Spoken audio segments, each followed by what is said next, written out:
नमस्कार दोस्तों, मैं प्रदीप भारद्वाज टॉपर्स साहित्य चैनल पर आप सभी का स्वागत करता हूं।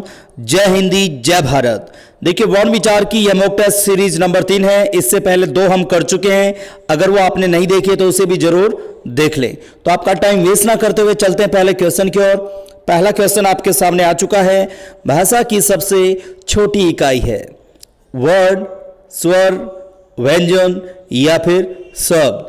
अब अपने सही आंसर को एक बार टैली कर लेंगे। भाषा की सबसे छोटी इकाई है, जिसका भी ऑप्शन नंबर 1 वो क्या है? सही, वर्ण। क्योंकि देखिए, वह छोटी से छोटी ध्वनि जिसके और अधिक टुकड़े ना हो उसे क्या कहते हैं? वर्ण। तो छोटी से छोटी इकाई, तो आपका उत्तर क्या होगा? वर्ण। अब चलते हैं अगले क्वेश्चन की ओर। अगला क्वेश्चन आपके सामने आ चुका है। अनुनासिक व्यंजन कौन से होते हैं? वर्ग के प्रथमा अक्षर, वर्ग के पंचमा अक्षर, वर्ग के चतुर्थांश अक्षर या वर्ग के तृतीय अक्षर। तो आपका राइट आंसर क्या होगा? नोटबुक और पेन साथ में रखें, क्योंकि लास्ट में आपका स्कोर पूछा जाएगा और क्वेश्चन नंबर डालकर ही आप आंसर देंगे। तो इसका सही आंसर टैली कर लेते हैं, जिसका भी ऑप्शन नंबर 2 वो क्या है? सही। वर्ग के पंचमा अक्षर क्या होते हैं?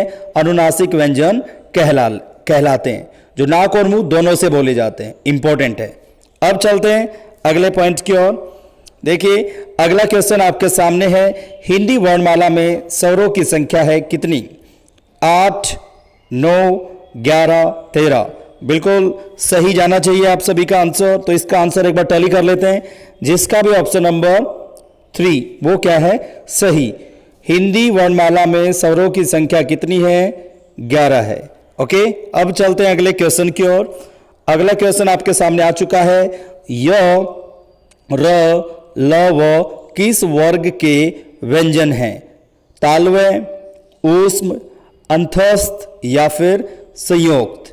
बताइए। सिंपल सा क्वेश्चन है और सिंपली क्वेश्चन आपके एग्जाम में पूछे जाएंगे, तो इसे थोड़ा ध्यान से देखें, सुने, समझे और फिर आप इसका उत्तर दें। सही आंसर एक बार चेक कर लें, जिसका भी ऑप्शन नंबर 3 वो क्या है? सही। अंतस्थ व्यंजन य, र, ल, व। एक और चीज मैं आपको बता दूं, अंतस्थ व्यंजन का एक और नाम है अंतस्वर। लिख लें, क्या है? अंतस्वर। अंतस्वर भी इसी का नाम है। एक नई चीज मैं आपको बता रहा हूं, क्या है? अंतस्वर। ओके, अब चलते हैं अगले क्वेश्चन की ओर। अगला क्वेश्चन आपके सामने आ चुका है। देखिए इधर, जिन शब्दों के अंत में ए आता है होते हैं क्या? पहला ऑप्शन है अनुस्वार, दूसरा है अयोगवा, तीसरा है अंतस्थ और चौथा है अक्रांत।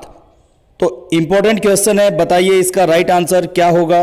तो यहां पर राइट आंसर को एक बार चेक कर लेते हैं, जिसका भी ऑप्शन नंबर 4 वो क्या है? सही, अक्रांत होते हैं। क्लियर? अब चलते हैं अगले क्वेश्चन की ओर। संयुक्त व्यंजन है ऑप्शन नंबर 1 या 2 या 3 या 4। तो संयुक्त व्यंजन किसे कहते हैं पहले आपको पता होना चाहिए। अब इसके राइट आंसर को चेक कर लेते हैं, जिसका भी ऑप्शन नंबर 3 वो क्या है? सही। अब देखिए, यह भी आपको पता होना चाहिए, संयुक्त व्यंजनों की संख्या कितनी है? संयुक्त व्यंजनों की संख्या है कितनी है? 4। संयुक्त व्यंजनों की संख्या कितनी है? 4 है। अब ये जो त्र है, ये संयुक्त व्यंजन क्यों है? इसको थोड़ा चेक कर लेते हैं। देखिए, त जमा र के योग से क्या बनता है? त्र बनता है। और कहीं कहीं र को भी हलंत युक्त किया जाता है और स्वर को अलग करके लिखा जाता है। तो ये भी इस तरीके से भी पूछ लिया जाएगा। तो ये क्या होगा? त्र संयुक्त व्यंजन है। Okay, clear? और अड़े और ढे की बात की जाए, लगे हाथों इसको भी कर लेते हैं। इसको द्विगुण व्यंजन कहा जाता है। तो एग्जाम में क्वेश्चन बनता है द्विगुण व्यंजनों की संख्या कितनी है? तो आंसर क्या होगा? 2। और द्विगुण व्यंजन का दूसरा नाम होता है गौण व्यंजन। ये भी आप दिमाग में रखेंगे, गौण व्यंजन और द्विगुण व्यंजन, गौण व्यंजन। और इसका एक और नाम आपको सुनने में मिलेगा, उत्क्षिप्त व्यंजन। द्विगुण व्यंजन, गौण व्यंजन, अड़े और ढ क्या है? द्विगुण व्यंजन, गौण व्यंजन। और इसका एक और नाम क्या है? उत्क्षिप्त व्यंजन। इसे माइंड में रखें और लिख लें। पॉइंट अगर अच्छा लगा हो तो एक बार कमेंट करके बता दें। कुछ नया भी मिलेगा, कुछ पुराना भी मिलेगा, क्योंकि रिवीजन कर रहे हैं। ओके, अब चलते हैं अगले क्वेश्चन की ओर। उम्मीद है समझ में आ रहा होगा। अगला क्वेश्चन आपके सामने है। ह किस वर्ग के व्यंजन हैं? तालव्य, ऊष्म, अंतस्थ या फिर संयुक्त? इंपॉर्टेंट क्वेश्चन है, बड़ा आसान क्वेश्चन है, हर बार एग्जाम में पूछ लिया जाएगा, या तो इनमें से किसी एक को पूछ लिया जाएगा, जैसे है किस वर्ग का व्यंजन है, या फिर जैसे पिछली वीडियो की हम बात करें मॉक टेस्ट सीरीज की, वहां पर एक क्वेश्चन पूछा गया था, है किस तरह का वर्ण है। ओके, याद आ गया होगा, का से जो स्टार्ट होता है उसे आप देख लेंगे पिछली वीडियो में। और इसका सही आंसर जा रहा है लगभग सही सभी का, तो सही आंसर को चेक कर लें एक बार, जिसका भी ऑप्शन नंबर 2 ऊष्म व्यंजन। देखिए ये व्यंजन जब इनको बोलते हैं तो मुख से गर्म श्वास, मतलब गर्म श्वास निकलती है, इसलिए इनका नाम क्या है? ऊष्म व्यंजन है। ओके, अब चलते हैं अगले क्वेश्चन की ओर। अगला क्वेश्चन आपके सामने आ चुका है, अक्ष, त्र, अग्र, श्रय किस वर्ग के व्यंजन हैं? इंपॉर्टेंट क्वेश्चन है और एग्जाम में कई बार पूछा जाएगा और पूछा भी गया है। तो बिल्कुल यहाँ पर देखते हैं किसका आंसर सही होता है। यहाँ पर आंसर को टैली कर लें, जिसका भी है संयुक्त व्यंजन वो क्या है? सही। अब यहाँ पर लगे हाथों हम समझ लेते हैं संयुक्त व्यंजन क्यों है। एग्जाम में पूछा जाएगा क जमा अक्ष के योग से क्या, क जमा किसके योग से बनता है? फटाफट बताइए, कमेंट करेंगे, यहाँ पर मैं इसको छोड़ देता हूँ। फिर तो जमा र के योग से क्या बनता है? त्रय बनता है। जय जमा य के योग से क्या बनता है? अज्ञ बनता है। और से जमा रे के योग से क्या बनता है? श्रय बनता है, श्री वाला। ठीक है, लेकिन जो अक्षय है वो किसके योग से बनता है? फटाफट कमेंट कर दें साथ के साथ। और ये क्या हैं? ये संयुक्त व्यंजन हैं जो 2 वर्णों के योग से बनते हैं। ठीक है, क्लियर? अब चलते हैं अगले क्वेश्चन की ओर और इसका कमेंट करके आप आंसर दें फटाफट, अक्षय किससे बनता है। आगे देखिए, अगला क्वेश्चन है, संहिता का दूसरा नाम क्या है? विवृति, संगम और विवृति, या फिर हम कहेंगे संगम या फिर अनुतान। इंपॉर्टेंट क्वेश्चन है, समझकर रिप्लाई दें फटाफट। देखते हैं कौन इसका सही आंसर देगा। संहिता का दूसरा नाम क्या है? कुछ के लिए नया क्वेश्चन हो सकता है, पहले इसका आंसर टैली कर लेते हैं, फिर मैं आपको इसको समझाता हूं कि कैसे आप इसे लंबे टाइम के लिए याद कर सकते हैं। देखिए, जिसका भी ऑप्शन नंबर 2 है, संगम और संहिता। अब देखिए यहां पर संगम और संहिता को कैसे हम समझेंगे। जैसे यहां मैं लिखूं कारण, ठीक है, आज मैं बीमार हूं इस कारण स्कूल नहीं आ सकता, या फिर कहेंगे बाहुबली का रण में युद्ध हुआ।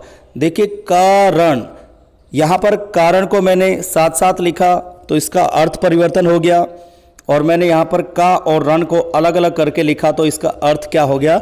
अलग हो गया। किन शब्दों को साथ साथ बोलना है, किन शब्दों को अलग अलग बोलना है, उसे क्या कहते हैं? संगम। और इसको संहिता भी कहते हैं। संगम, संहिता, विवृति, इन तीनों ही नामों को आप याद रखेंगे जो आपके लिए क्या है? इंपॉर्टेंट है। क्लियर? संगम, संहिता और विवृति तीनों एक के ही नाम है। क्लियर? उम्मीद है समझ में आ गया होगा। अब चलते अगले क्वेश्चन की ओर।